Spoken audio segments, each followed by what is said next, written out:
Hi, my name's Phil. I like talking about politics in this video as we are greeted with the news that inflation is expected to be even worse than expected. I want to take a look at the reality of what the Conservatives are doing with their economic policies in stark contrast to what they need to do to win the next election, because let's be clear, that's all they care about. Basically, I think the Tories have completely lost the plot. But first, if you'd like to be notified of daily news and politics, please subscribe to the channel and click the bell notification icon. So I'm not going to look at the economic situation through the lens of Tory ideology this time, but through the lens of political strategy, because that's all they're focused on. Certainly it's all Boris Johnson's focused on. I always used to say that the one thing that the Conservatives will always excel at will be political campaigns. They may run down our economy, deliberately or on purpose, the NHS, police, education, you name it. You know, it could be down to their ideology untempered by reality. Because really, everyone has a particular philosophy or an ideology, but you need to pay attention to reality and say, okay, well, maybe we need to change a few things. But it could have been unintentional. You know, we call that incompetence. But they would always power up for a campaign. Whatever different political parties are, they may expect the Conservatives to gain during the election campaign because they have the best strategists, the most expensive teams. They pay attention to those strategists and teams. You know, their client media will flood the public with nonsense, and they're sometimes helped by disorganisation amongst their rivals. So I look at Labour having something like a 5 or 6 point consistent lead over the Conservatives, fluctuates a little bit, but round about 5 or 6 point lead. And you think, I'm not sure here. You know, it'll get larger when the general election is called. Obviously, it needs to be way larger if Labour wanted to win a big majority, but I mean, that's off the cards. You know, and one thing we always see is when an election is actually upon us, Lib Dem and Green supporters think about it and then they go, well, we need to get rid of the Conservatives here. And they shift their vote. Not all, of course, but, you know, a great many of them will shift their vote to wherever it is needed tactically in their area to get rid of the Conservatives. So you inevitably get a bit of their support going to Labour. And actually, I think these by-elections we've been having last year and this year are very helpful to that, because it keeps reminding people of the need for tactical voting. North Shropshire last December and Tiverton and Honiton later this week, I think, are really instrumental, because those are both seats where Labour came second in the general election. But the Liberal Democrats won North Shropshire, and they were the only party that was ever going to win it if it wasn't the Conservatives. And the same thing in this week's Devon by-election as well. You know, so it helps people think about it tactically. So for the next general election, they start to think, well, which party should I vote for here? But you expect the Conservatives to gain because of their campaign. Obviously, national poll rating doesn't translate into how many seats you win. But the Conservatives will run a strong campaign, as I say, and they will focus their efforts on their marginal target seats. They will be very well aware. They'll have spent a lot of money getting the best people in to say, where do we need to focus our attention? What does that attention need to be on? What are the hot button issues in these areas? When Labour do the same, that relatively slender poll lead can be enough. If Labour don't get their strategy right, then they're not going to benefit, even with a poll lead, because it means that well-meant tactical voting from supporters of other parties or none, it just means they're not focusing where it needs to be. But if they do, then that little poll lead can be enough. But I'm daring to think right now that the Conservatives might actually make a mess of their next election campaign. I'll tell you why. In 2019, the Conservatives ran a campaign, the like of which they'd never run before, in a position where they couldn't appeal to the people that David Cameron won over in 2015 because of Brexit. They shifted to take in rundown Labour towns in the industrial north of England. It was a strategic masterstroke, really. Places in bad need of regeneration, where there was a core of support for getting Brexit done one way or another. Boris Johnson promised both. Regeneration and get Brexit done. But the long-lasting appeal was not the Brexit promise, but the levelling up promise. People in these so-called red wall areas are happy that Brexit is done. Why? Because they don't exactly get the real news, or they'd never have wanted it in the first place.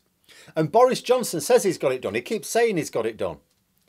And I know from Labour canvassers as well on the doorstep, as well as more professional polling, a lot of people in these areas are quite satisfied that Brexit is sorted now. As far as they're concerned, it is done. And most of those who see that Brexit isn't done, let's be honest, are not those who want it being done anymore. They want it reversed, if anything. So the Conservatives have little to be gained pushing Brexit. They still do, of course. They keep trying to say, oh, Labour would reverse it. In a sense, yes, of course they would. But it's not going to be a full reversal anytime soon. But what these people really want is their towns to be regenerated. They want good jobs, decent pay, particularly in a cost of living crisis. And that crisis isn't going to go away in the next few years. They want to be able to just live a decent life. They don't want to be worried about how they're going to pay the bills at the end of the month. You know, it's one thing to not be sure how much you're going to have left over for whether it be savings, or most people can't have savings, putting towards like a holiday or some home improvements or something. It's another to not even know how you're going to pay the bills. They want the opportunities that can be seen as plentiful in other parts of the country, but are few and far between in their communities. And this is where those red wall Tory voters are going to want to see progress if they are to vote Tory again. These are not communities that will just blindly vote Tory because that's the way it's always been. They used to vote Labour. So how likely are the Tories to win these people back over? I mean, we know that they've lost them as things stand. I mean, that's clear. And that's going to be extremely clear come Friday when we get the results of this Thursday's Wakefield by-election. But that's largely mistrust of Boris Johnson. When Johnson is gone, or by some miracle he gets people to forgive him, which seems highly unlikely, what can they do to show progress? Once you remove Boris Johnson's character from the equation, what can the Tories do to say you were right to lend us your votes? Well, shall we see what the Conservatives have done so far? A recent chart in the Sunday Times showed growth since 2010. That's when the Tories came to power. London screaming ahead, as you'd expect, but right at the bottom and in a distant last place is the northeast of England. Now, this is where the Conservatives gained a lot of those red wall seats, most of them, really. It experienced not much more than a quarter of the growth of the region in second to last place, which is Northern Ireland. Of course, Northern Ireland more recently has been doing really well. That's been outstripping the other regions. If this chart was just to show the last year, Northern Ireland would be at the top. Maybe it's like vying for roughly equal place with London. You know, Northern Ireland Protocol has allowed them to see strong growth since we left the single market. But the point is the perversion that the Conservatives have profited from hurting the people supporting them, because the North East is where they gained a lot of seats, but it's also the place they have screwed over the most.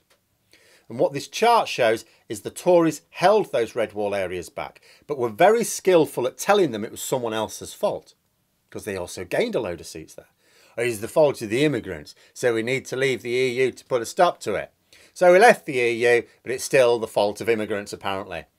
But we left the EU, so how's that work? What's going on? Oh, it's lefty lawyers now.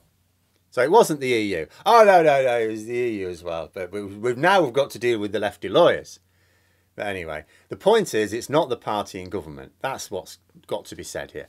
You know, the Conservatives, oh no, it's everyone else's fault but ours. Now, you look at a chart like this, and it says two things to me.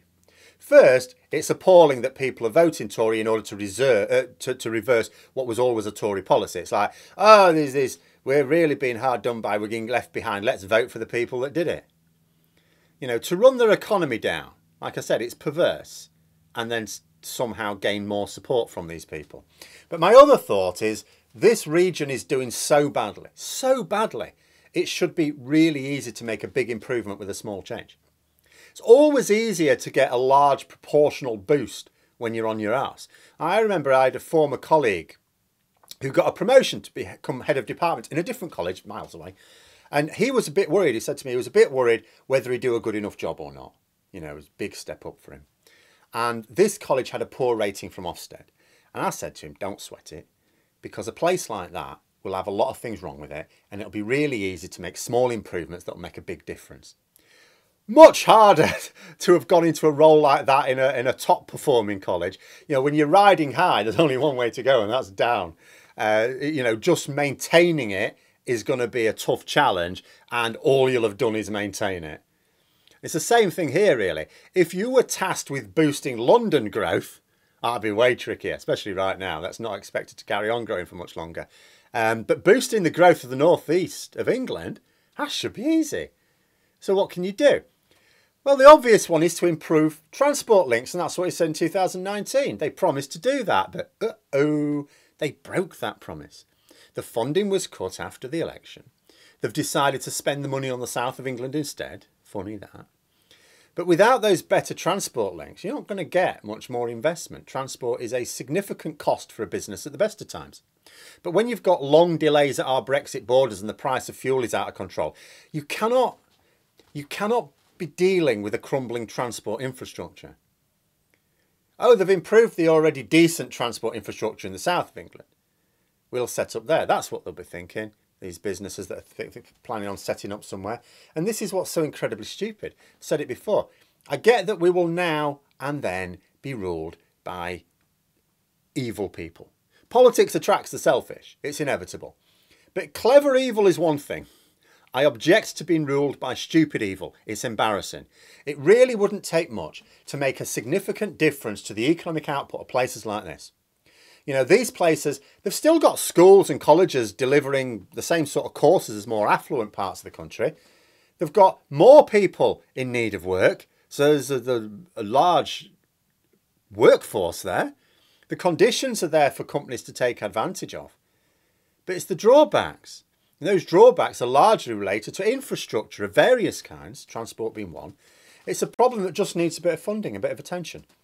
It would have needed less funding than the government threw away on nothing during the pandemic. Remember, over £60 billion was spent on nothing. Stuff we didn't, and I don't mean misspent or spent on something that wasn't ideal or we could have spent it better. Just on nothing. We got no return for it. £60 billion just went into a hole for which we got nothing. And the thing is, the Tories wouldn't even have to actually boost their economic fortunes to get their votes again. They just have to convince them it's coming. All they had to do was build something, start building something. It doesn't matter if what they were building would result in an economic boon in a few years' time. All they had to do was show they were doing something and convince people that it would bring them fortunes in the next 5 or 10 years. But for that, they'd need to see some projects underway. All they're actually seeing, people in the northeast, is announcements of their region being cut from the national plans. Whenever they read something now about this levelling up, it's about how the funding's been cut from their area again. How does that look? All Labour have to do is to promise to do what the Tories promised but never delivered on. And those areas that have been used to voting Labour for a long time anyway will just swing back. It won't matter if Johnson goes. It won't even matter if the person who replaces them could somehow appeal on a personal level to people in these towns. And that's far from certain. If they see a Conservative Party failing to make good on their promises and a Labour Party being very clear about what they would do, and especially if they point out charts like this to them, those seats will just flip back. And all because the Tories can't bring themselves to offer up a little bit of funding to start some construction. Even if they made sure that after the election that funding drained away and so the construction petered out. It's like some houses being built, and this is nothing to do with the Tories, but there's been some houses being built down the road from me. They've been built for the building process has been going on for 10 years. They're still building it. You very rarely see builders out there, but they keep advertising, oh, these houses for sale, and then the signs go down again as the building work stops. You know, similar sort of thing. They could have carried on with that for ages. Most people aren't going to know how long these projects should take. They could just spend a little bit of money. It could be as cynical as you like. Start the work. We could keep doing that election after election. But no, they can't even do that. You know, because they see political benefit in keeping places like this poor so that they can promise to bring them fortune in the future. The problem is, they made the promise now. That's the issue. They've made a specific promise. They're now expected to deliver. It's incredibly stupid. Wouldn't have cost much at all. Would not have cost much at all. And it would have made those seats a really tough fight for Labour. So there's going to be no boost in growth, but there will be a shrinking of incomes. The forecast for inflation just a few weeks ago was 10%. Now it's going to be 11%. What's their plan for this?